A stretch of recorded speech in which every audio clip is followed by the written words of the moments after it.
Hi friends, welcome to த்ரீரஸ் kitchen. இன்றைக்கி என்ன டிஷ் பார்க்க போகிறோமா, கோவைக்காய் கிரேவி தாங்க பார்க்க போகிறோம். இப்போ வந்து கடாயில் எண்ணெய் நல்லா காஞ்சிச்சிங்க. இப்போ வந்து நம்ம கோவைக்காயை வந்து நம்ம எண்ணெயில் ஃப்ரை பண்ணி எடுத்துக்கலாங்க.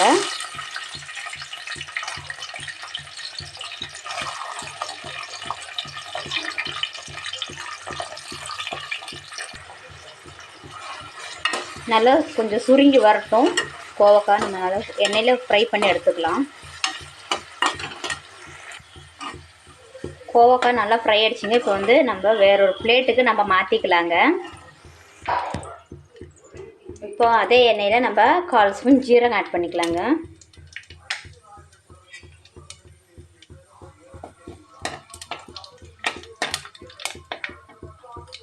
ஜீரகம் நல்லா பொரியட்டும்.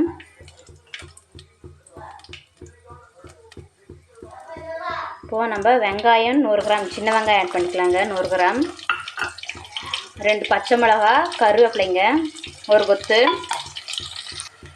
இஞ்சி பூண்டு விழுது 1 ஸ்பூன் ஆட் பண்ணிக்கலாங்க. இப்போ தக்காளி ஆட் பண்ணிக்கலாங்க. ஒரு 4 தக்காளி, பழுத்த தக்காளி ஒரு 4 ஆட் பண்ணிக்கிறேங்க.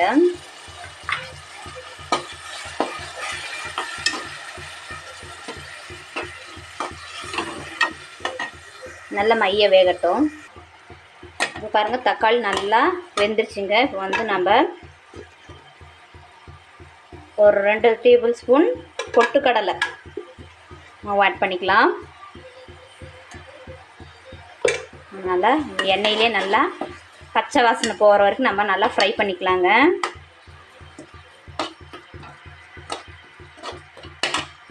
இப்போ நம்ம ஸ்பைசஸ் ஆட் பண்ணிக்கலாம்.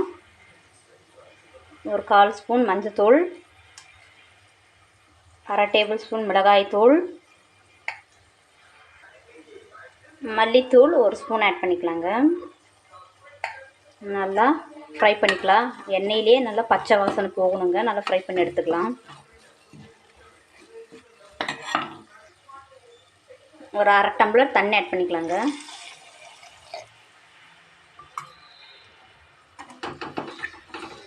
நல்லா அந்த பச்சை வாசனை போட்டுங்க. நல்லா கிரேவி திக்னஸாக இருக்கும். நல்லா டேஸ்ட்டாக இருக்குங்க இந்த கிரேவி.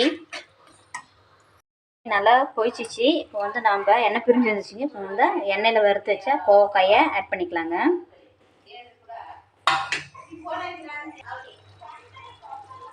இப்போ நம்ம கடைசியாக மிளகுத்தூள் ஆட் பண்ணி இல்லைங்க வந்து வாசனைக்கு கொத்தமல்லி தழை தூவி இறக்கிடலாங்க. வேற ஒரு பவுலுக்கு மாற்றிட்டு காட்டுறேன். நீங்களும் இந்த டிஷ் செஞ்சு பார்த்துட்டு எப்படின்னு கமெண்ட்ஸ் பண்ணுவாங்க. இந்த கிரேவி வந்து உடம்புக்கு ரொம்ப குளிர்ச்சி, சுகர் பேஷண்ட்டுக்கு ரொம்ப நல்லதுங்க. இந்த காய் அடிக்கடி எடுத்துக்கணும், உடம்புக்கு ஹெல்த்தும் கூட. இந்த கிரேவி வந்து ரைஸுக்கு, சப்பாத்தி, தோசைக்கு ரொம்ப நல்லா டேஸ்ட்டாக இருக்கும். நீங்களும் ட்ரை பண்ணி பார்த்துட்டு எப்படி இருக்குன்னு கமெண்ட்ஸ் பண்ணுங்கள். தேங்க்யூ.